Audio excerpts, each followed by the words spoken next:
2017 সালের miss world Bangladesh প্রতিযোগিতায় বিজয়ী হয়ে ব্যাপক আলোচনায় এসেছিলেন জেসিয়া ইসলাম।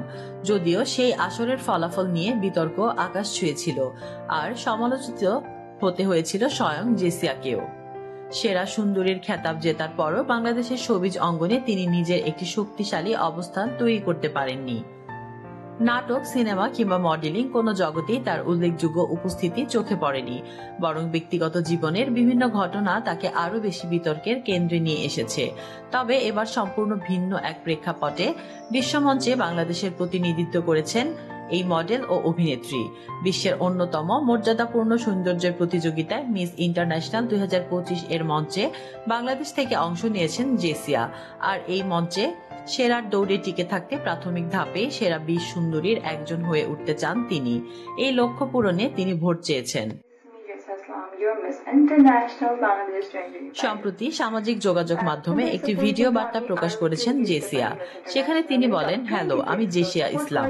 মিস ইন্টারন্যাশনাল 2025 আমি আপনাদের সাপোর্টেই আরো একটু এগিয়ে যেতে পারি, টপ 20-তে জায়গা করে নিতে পারি। তিনি বলেন, আমাকে সাপোর্ট করার জন্য মিস ইন্টারন্যাশনাল অ্যাপ ডাউনলোড করুন। ক্রেডিট কার্ডের মাধ্যমে ভোটিং কাউন্ট হবে, আর প্রথম ভোট সবার জন্য ফ্রি। তাই আপনার পরিবার ও বন্ধু মহলকেও উৎসাহিত করুন ভোট প্রদানের জন্য। নিজের এই লড়াইকে তিনি কেবল ব্যক্তিগত জয় হিসেবে দেখছেন না। জেসিয়ার কথায়, কারণ জিতলে শুধু আমি জিতবো না, জিতবে পুরো বাংলাদেশ। আমি আশা করব সবাই আমাকে সাপোর্ট করবেন বিশ্ব দরবারে বাংলাদেশকে আরেকটু এগিয়ে নিতে। সবাইকে ধন্যবাদ।